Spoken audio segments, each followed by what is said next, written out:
Hello नमस्कार दोस्तों, welcome to my YouTube channel exam Adhyayan. अभी हम गुरु नानक जी के नाम बारे में पढ़ रहे हैं। संसार को जीतने के लिए इनका एक कथन है, संसार को जीतने के लिए अपनी कमियों और विकारों पर विजय पाना जरूरी है। क्या? संसार को जीतने के लिए अपनी कमियों और विकारों पर विजय पाना जरूरी है। सबसे पहले इनके सामान्य जानकारी से शुरुआत करते हैं। इनका वास्तविक नाम नानक था। प्रसिद्ध नाम गुरु नानक देव के नाम से जाना जाता है इनको। जन्म 15 अप्रैल 1469। जन्म स्थान तलवंडी ग्राम, पंजाब के शेखपुरा जिले में। पिता महिता कालू गांव के पटवारी थे। माता तृप्ता, बहन नानकी। इनका नाम नानक, बहन जी का नाम नानकी। प्रारंभिक गुरु इनके कौन थे? गोपाल पंडित, ब्रजलाल पंडित। संस्कृत के लिए थे वो मौलवी कुतुबुद्दीन थे। पत्नी सुलक्षणा देवी और पुत्र श्रीचंद्र और लक्ष्मीदास। इस टाइप से इनका सामान्य जानकारी हो जाती है। और इसमें भी जैसे कि शिष्य इनके भाई बाला, भाई मर्दाना। उत्तराधिकारी इनके गुरु अंगद देव हुए थे। विरोध, जातिवाद का विरोध किया था इन्होंने, मूर्ति पूजा का विरोध किया था। जातिवाद का विरोध और मूर्ति पूजा का विरोध। ये जाति से खत्री थे। प्रसिद्ध वक्तव्य क्या था कि कोई हिंदू और कोई मुसलमान नहीं है। शिक्षा फारसी, पंजाबी और हिंदी का अध्ययन किया था उन्होंने। फारसी, पंजाबी और हिंदी। अनुयायी सिख धर्म के अनुयायी। मृत्यु 22 सितंबर 1539 में पंजाब के करतारपुर नामक स्थान पर। देखो दोबारा से देखो थोड़ा सा इसको। वास्तविक नाम नानक, प्रसिद्ध नाम गुरु नानक देव। 15 अप्रैल 1469 को जन्म होता है ग्राम तलवंडी में। मेहता कालू पिताजी का नाम, माता तृप्ता, बहन नानकी। प्रारंभिक गुरु गोपाल पंडित, ब्रजलाल पंडित संस्कृत के लिए, और मौलवी कुतुबुद्दीन, सुलक्षणा देवी पत्नी का नाम, पुत्र श्रीचंद्र और लक्ष्मीदास। इससे भाई बाला, भाई मर्दाना। उत्तराधिकारी इनके गुरु अंगद देव हुए थे। विरोध, जातिवाद का विरोध किया था और मूर्ति पूजा का विरोध किया था। जाति से क्षत्रिय, कोई हिंदू कोई मुसलमान नहीं, इनका प्रसिद्ध वक्तव्य था। शिक्षा फारसी, पंजाबी और हिंदी में अध्ययन किया था इन्होंने। अनुयायी सिख कहलाए इनकी। मृत्यु 22 सितंबर 1547 में मृत्यु हो गई थी पंजाब के करतारपुर नाम के स्थान पर। अब इनके सिद्धांतों के बारे में देख लेते हैं। वैसे गुरु नानक एक ईश्वर में विश्वास करते हैं। सतनाम में अलौकिक शक्ति होती है। गुरु का महत्व उन्होंने बताया है। क्रियाक्रमों एवं अंधविश्वासों का परित्याग के बारे में बोला है। जाति प्रथा का बहिष्कार, मूर्ति पूजा का खंडन किया है इन्होंने। और गुरु नानक के 10 सिद्धांत हैं। देखो गुरु नानक जी के बारे में क्या क्या पढ़ेंगे अपन, कि एक ईश्वर में विश्वास करते हैं, एकात्म में, है ना। सतनाम में अलौकिक शक्ति होती है। गुरु, एक ईश्वर में विश्वास, सतनाम में अलौकिक शक्ति, गुरु का महत्व, क्रियाक्रम अंधविश्वासों का परित्याग के बारे में बोलते हैं। जाति प्रथा का बहिष्कार, मूर्ति पूजा का खंडन और गुरु नानक के 10 सिद्धांत। आगे जाके अपन इनको डिटेल में अच्छे से पढ़ते हैं। एक ईश्वर में विश्वास। देखो गुरु नानक के अनुसार परमात्मा क्या है? दयालु है। नानक के अनुसार परमात्मा दयालु है, वह प्रत्येक मानव के दिल में निवास करता है। गुरु नानक के अनुसार परमात्मा दयालु है, वह प्रत्येक मानव के दिल में निवास करता है। गुरु नानक के देखो, एक ईश्वर में विश्वास का मतलब क्या है कि नानक के अनुसार परमात्मा दयालु है, वह प्रत्येक मानव के दिल में निवास करता है। भक्त को भगवान की प्राप्ति करने के लिए स्वयं को इस प्रभु इच्छा के प्रति समर्पित कर देना पड़ता है, तब भगवान की प्राप्ति होती है। भक्त को भगवान की प्राप्ति के लिए स्वयं को प्रभु की इच्छा के प्रति समर्पित कर देना पड़ता है। स्वयं समर्पण का अभिप्राय क्या है? कि 5 बड़े दुश्मनों का खात्मा करना, है ना। 5 बड़े दुश्मनों से तात्पर्य क्या है? कि काम, क्रोध, लोभ, मोह, अहंकार।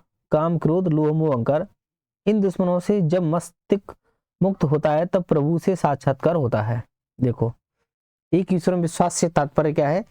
कि नानक के अनुसार परमात्मा दयालु है, वह प्रत्येक मानव के दिल में निवास करता है। भक्त को भगवान की प्राप्ति के लिए स्वयं को ईश्वर के समक्ष समर्पित कर देना पड़ता है ना। और स्वयं समर्पण का तात्पर्य है कि अपने अंदर के जो 5 दुश्मन है,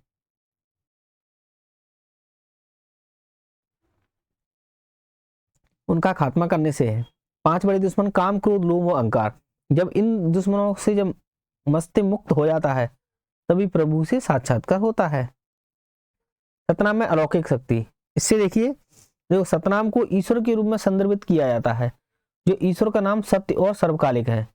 सतनाम को ईश्वर के नाम के रूप में संदर्भित किया जाता है।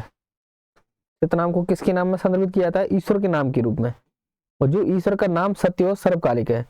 सतनाम का उच्चारण किसी मस्तिष्क को दुनिया की बुराइयों से हटाकर ईश्वर में संलग्न कर सकता है। सतनाम सभी बुराइयों और बीमारियों का इलाज है। ठीक है, देखो दोबारा देख लें। सतनाम अलौकिक शक्ति का मतलब क्या है कि सतनाम को ईश्वर के रूप में संदर्भित किया जाता है, और जो ईश्वर का नाम सत्य और सर्वकालिक होता है। सतनाम का उच्चारण है कि मस्तिष्क को दुनिया की बुराइयों से हटाकर ईश्वर में संलग्न कर सकता है, और सतनाम सभी बीमारियों और बुराइयों का इलाज है। गुरु का महत्व देखो, सच्चे गुरु की कृपा से ही सतनाम की प्राप्ति संभव है। बिना गुरु की कृपा से प्रभु प्राप्त नहीं किया सकता है, और ना ही किसी ने प्राप्त किया है।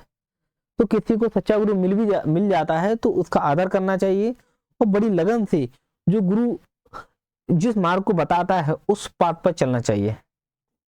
गुरु का महत्व के बारे में क्या बोला है कि सच्चे गुरु की कृपा से ही सतनाम की प्राप्ति संभव है, और बिना गुरु की कृपा से सतनाम की प्राप्ति या प्रभु की प्राप्ति नहीं की जा सकती है। इसके लिए किसी को भी सच्चा गुरु मिल जाता है तो उसको बड़ी लगन से अपने गुरु द्वारा दर्शाए गए पाथ पर चलना चाहिए। आगे आएगा क्रियाक्रमों में अंधविश्वासों का परित्याग। नानक की इच्छा थी कि उनकी अनुयायी वैराग्य और संन्यास को छोड़ दें। नानक की इच्छा थी कि उनकी अनुयायी वैराग्य और संन्यास को छोड़ दें। इसके बदले उन्होंने कहा था कि गृहस्थ जीवन व्यतीत करना चाहिए। नानक की इच्छा थी कि उनकी अनुयायी वैराग्य और संन्यास को छोड़ दें। इसके बदले उन्होंने कहा कि गृहस्थ जीवन व्यतीत करना चाहिए। दुनियादारी में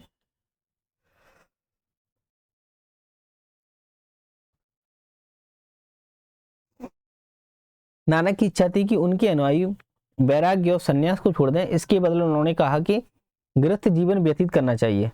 दुनियादारी में भी संपूर्ण शुद्धता के जीवन का अनुसरण करना चाहिए। नानक की इच्छा थी कि उनके अनुयायी क्या है, वैराग्य और संन्यास को छोड़ दें। इसके बदले उन्होंने कहा कि गृहस्थ जीवन व्यतीत करना चाहिए, और दुनियादारी में भी संपूर्ण शुद्धता के जीवन का अनुसरण करना चाहिए। भाग्यशाली वही है जिसने समाज के कल्याण के लिए कार्य किया, जो जिस समाज में वह रहता है। अंधविश्वास का परित्याग के बारे में बोला है, क्रियाक्रमों के बारे में बोला है कि नानक की इच्छा थी कि उनके अनुयायी वैराग्य और संन्यास को छोड़ दें। उसके गृहस्थ जीवन व्यतीत करना चाहिए, उनको संपूर्ण शुद्धता के जीवन का अनुसरण करना चाहिए। भाग्यशाली वही है जिस समाज में रहता है उसके लिए उसने कार्य किया हो। जाति प्रथा का बहिष्कार। कड़ी शब्दों में असमानता के इस सिद्धांत का विरोध किया जो जाति प्रथा में व्याप्त था। हिंदू मुसलमान दोनों एक ही भगवान की संतान है। मूर्ति पूजा खंडन कि परमात्मा के किसी रूप या स्वरूप में विश्वास नहीं करते थे। वो परमात्मा के किसी रूप या स्वरूप में विश्वास नहीं था। उनका भगवान किसी मंदिर या अन्यत्र स्थान तक सीमित नहीं था, वो तो सर्वशक्तिमान है। ठीक है। अब श्री गुरु ग्रंथ साहब में नानक गुरु जी की रचनाएं को संकलित किया गया है। महिला के नाम से जानते हैं, माला के नाम से। गुरु नानक के अनुसार 5 दुश्मन होते हैं, काम, क्रोध, लोभ, अहंकार। गुरु नानक जी के अनुसार प्रमुख रचना कौन कौन सी हैं? जपुजी, तखारी, राग और 12 माह। ठीक है। और प्रश्न दृष्टि नानक के अनुसार जो 10 सिद्धांत कौन कौन से हैं? ईश्वर एक है, जगत के कण-कण में ईश्वर व्याप्त है, हमें एक ही ईश्वर की उपासना करनी चाहिए। देखो ईश्वर एक है, जगत के कण-कण में ईश्वर व्याप्त है, हमें एक ही ईश्वर की उपासना करनी चाहिए। सर्वशक्तिमान ईश्वर की उपासना करने वालों को भय नहीं रहता है। बुरे कार्य के बारे में नहीं सोचना चाहिए। ईमानदारी से मेहनत करके रोटी कमाना चाहिए। हमें सभी प्रकार के भेदभाव को समाप्त कर देना चाहिए। सदैव प्रसन्न रहना चाहिए। लोभ, लालच और संग्रहवर्ती बुरी है, इससे दूर रहना चाहिए। और मोह की प्राप्ति हेतु हमेशा प्रयत्न करना चाहिए। मोक्ष की प्राप्ति हेतु प्रयत्न करना चाहिए। देखो ईश्वर एक है, जगत के कण-कण में ईश्वर व्याप्त है, हमें एक ही ईश्वर की उपासना करनी चाहिए। सर्वशक्तिमान ईश्वर की उपासना करने वालों को किसी प्रकार का भय नहीं रहता है। बुरे कार्यों के बारे में नहीं सोचना चाहिए। ईमानदारी से मेहनत करके रोटी कमाना चाहिए। हमें सभी भेदभाव समाप्त कर देना चाहिए। सदैव प्रसन्न रहना चाहिए। लोभ, लालच और संग्रहवर्ती बुरी है, इससे दूर रहना चाहिए। मोक्ष की प्राप्ति हेतु हमेशा प्रयत्न करना चाहिए। गुरु नानक की शिक्षाओं का प्रसारण दृष्टि से महत्व। देखो गुरु नानक ने सांप्रदायिकता को भूलकर सभी धर्मों एवं संघों की मान्यता और समानता पर बल दिया है। एक प्रशासनिक अधिकारी को भी विकास में बाधक समझे जाने वाले इन तत्वों से दूर रहकर अपने कर्तव्यों का निर्वहन करना चाहिए। गुरु नानक देव ने जाति प्रथा का विरोध और सामाजिक समानता और स्वतंत्रता का समर्थन किया है।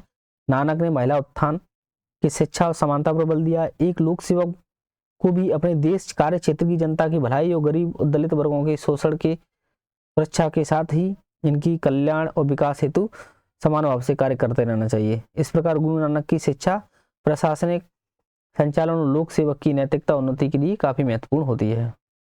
इस प्रकार से खत्म हो जाता है गुरु नानक। छोटा सा टॉपिक होता है। Thank you. जय हिंद, जय भारत।